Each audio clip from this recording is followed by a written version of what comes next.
नमस्कार, मेरा नाम है ब्रिजेश यादव। फिर हाजिर हूँ एक नई कहानी को लेकर। आज की कहानी काफी खौफनाक है। मुंबई से सटा वसई विरार इलाका। इधर से कुछ 3-4 साल पहले विरार इलाके में एक खौफनाक घटना घटी थी, जिसे सुनकर हर कोई दंग रह जाता है आज भी। आपको बता दें, इस खबर ने पूरे वसई विरार में सनसनी फैला दी थी, क्योंकि एक 60 से 70 किलो के एक व्यक्ति के एक आदमी को लगभग 300 टुकड़ों में काट कर पाइपों में यानी गटर या बाथरूम में बहा दिया गया। इस घटना को सोचकर भी डर लगता है कि किसी ने किस तरह इस घटना को अंजाम दिया होगा। आज इस घटना की पूरी कहानी आपको बताऊंगा कि पैसों के चलते आदमी किस स्तर तक गिर जाता है। कहानी की शुरुआत होती है मुंबई से सटे विरार इलाके से। साल 2019 जनवरी का महीना चल रहा था। विरार के ग्लोबल सिटी एरिया में एक इमारत है, बचवराज पैराडाइज सोसाइटी। इस सोसाइटी का एक जो चैम्बर होता है, जो गटर होते हैं, जो जिसमें बाथरूम का, जिसमें पूरे लोगों का सीवेज का जो पानी आता है, वो जो गटर होता है वो अचानक जाम हो जाता है। इस इमारत का बचवराज सोसाइटी का जो सीवेज सिस्टम था वो पूरा ब्लॉक हो जाता है, जाम हो जाता है, यानी पानी पास नहीं होता है। तो सोसाइटी का सेक्रेटरी होता है, वो जो सीवेज सिस्टम था उसको साफ कराने के लिए कुछ लोगों को बुलाता है। यानी जो गटर जाम हुआ है उसे साफ करने के लिए कुछ लोगों को बुलाता है। 2-3 लोग आते हैं। तो जब साफ करने के लिए 2-3 लोग आते हैं तो जब चैम्बर खोलते हैं, यानी जो ढक्कन खोलते हैं, तो उसके अंदर से उन लोगों ने जो ब्लॉकेज था उसको क्लियर करने के लिए जो भी मल था, जो भी उसे निकालना शुरू किया। यानी जो भी चीजें थी उसके अंदर निकालना शुरू किया और उसे डंप करना दूसरी जगह शुरू किया, बाहर निकालना शुरू किया।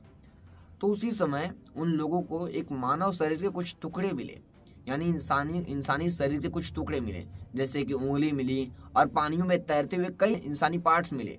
उन लोग भी सोचे कहीं ये जानवर का मांस तो नहीं है, लेकिन उंगली जब दिखी तो उन लोगों को ये गारंटी हो गया कि ये किसी इंसान की उंगली है। फिर सोसाइटी वालों ने तुरंत पुलिस को इन्फॉर्म कर दिया और मौके पर पुलिस की टीम पहुंची। और पुलिस ने जो भी पार्ट्स मिले थे, जो भी बॉडी के पार्ट्स मिले थे, जैसे उंगली और जो भी बॉडी के पार्ट्स जो उस गटर में से निकल रहे थे, उसे अपने कब्जे में लेना शुरू कर दी। और आपको बता दें, कब्जे में लेते लेते लगभग 40 किलो मांस पुलिस ने बरामद किया। लेकिन पुलिस को पहले तो लगा कि ये कहीं जानवर का मांस तो नहीं है। फिर पुलिस ने पूरे बॉडी पार्ट्स को पूरे जो कालीना फॉरेंसिक लैब भेजा, मुंबई भेज दिया कालीना फॉरेंसिक लैब की, क्योंकि पुलिस के सामने कई सवाल थे, क्योंकि ये इंसान की बॉडी है या नहीं, या जानवर की है। पुलिस के मन में कई तरह के सवाल उठ रहे थे, क्योंकि एक इंसानी उंगली भी मिली थी। तो पुलिस के मन में यह भी सवाल था, क्या ये बॉडी पार्ट्स जो भी मांस मिले हैं ये क्या इंसानों के हैं या किसी जानवर के हैं। तो पुलिस ने तुरंत इसको फॉरेंसिक लैब भेज दिया पता लगाने के लिए। पुलिस के मन में कई बड़े सवाल थे, क्योंकि अगर ये इंसानी पार्ट्स हैं तो ये औरत है या आदमी है, यानी मेल है या फीमेल है, ये भी पता लगाना जरूरी है। और उसके बाद ये गायब हुआ है, यानी आसपास एरिया से कोई लापता हुआ है या कहीं और से इस बॉडी को लाकर इधर डंप किया गया है, ये भी पता लगाना काफी इंपॉर्टेंट है। तो पुलिस के सामने कई बड़े सवाल थे और पुलिस इस केस की जांच करना शुरू करती है। आपको बता दें, अब बॉडी के पार्ट्स को कालीना लैब, फॉरेंसिक लैब भेज दिया गया था।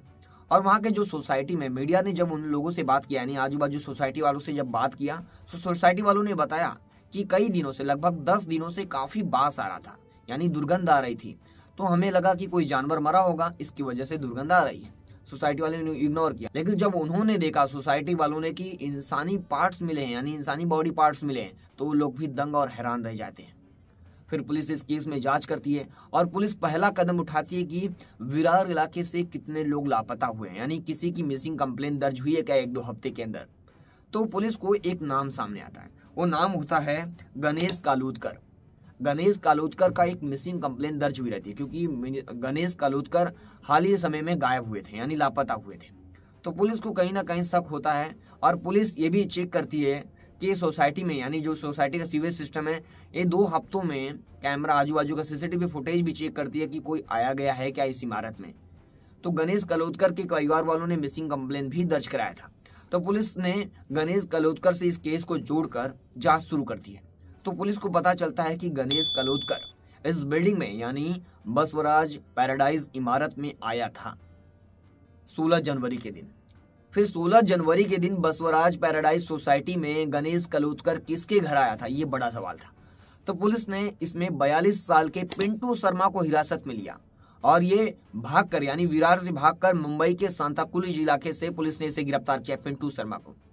पिंटू शर्मा को जब पुलिस ने हिरासत में लिया और पूछताछ करना शुरू की, पुलिस ने काफी मशक्कत से पूछताछ करना शुरू की। पहले तो स्टार्टिंग में नई नई कहानियां बनाता रहा कि मैं यहाँ था, मैं वहां था, लेकिन जब पुलिस ने इसे सख्ती से पूछताछ की तो इसने पूरा सच कबूला और जो इसने जो कहानी बताई वो काफी डरावनी है। आपको बता दें, इसने बताया यानी पिंटू शर्मा ने बताया कि 16 जनवरी 2019 का दिन था। आपको बता दें, उस तारीख बसवराज पैराडाइज सोसाइटी में इसने गणेश कलुतकर को बुलाया।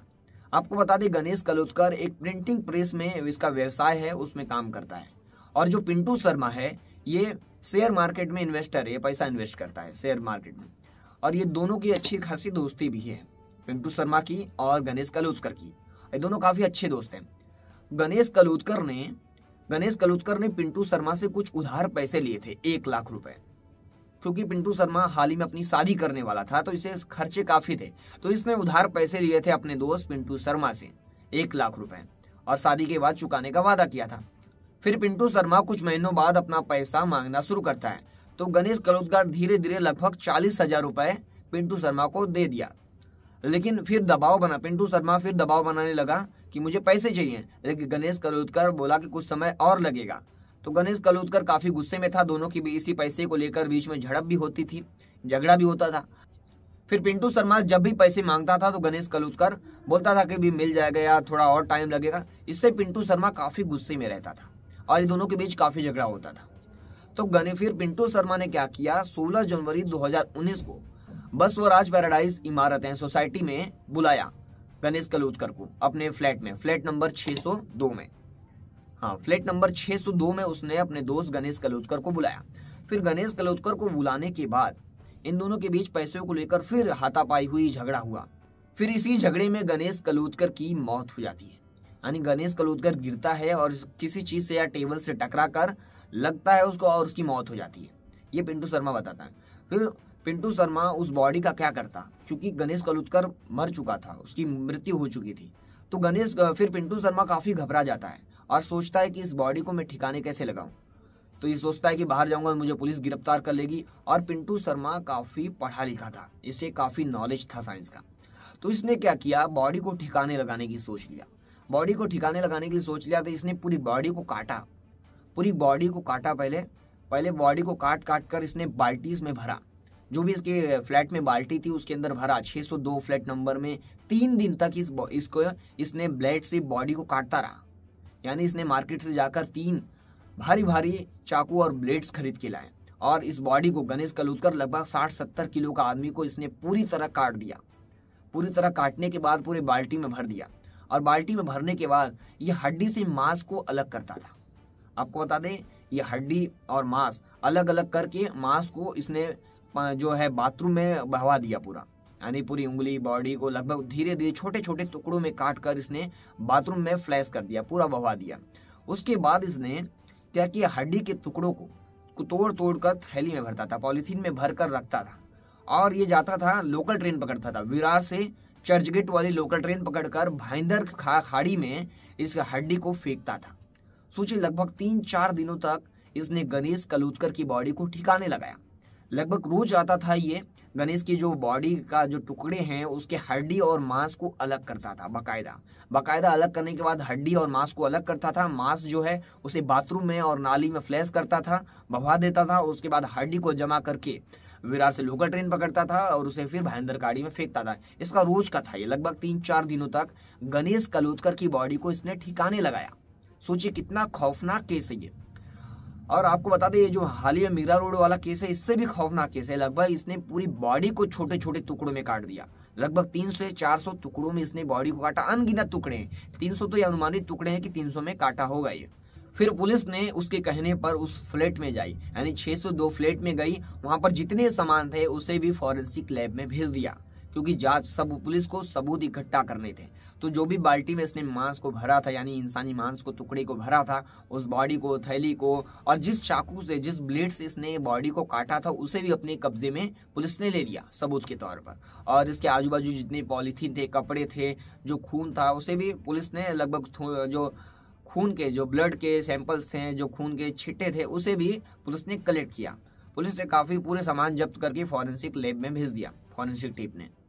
सोचिए, अभी जो हाल ही में मीरा रोड वाला केस था जिसमें मनोज साने ने अपनी लिविंग पार्टनर की हत्या की, उससे भी काफी खौफनाक केस है ये। इस घटना पर आपकी क्या राय है, हमें कमेंट सेक्शन में जरूर बताएं और देखते रहे हमारे साथ लगातार मेट्रो सिटी समाचार।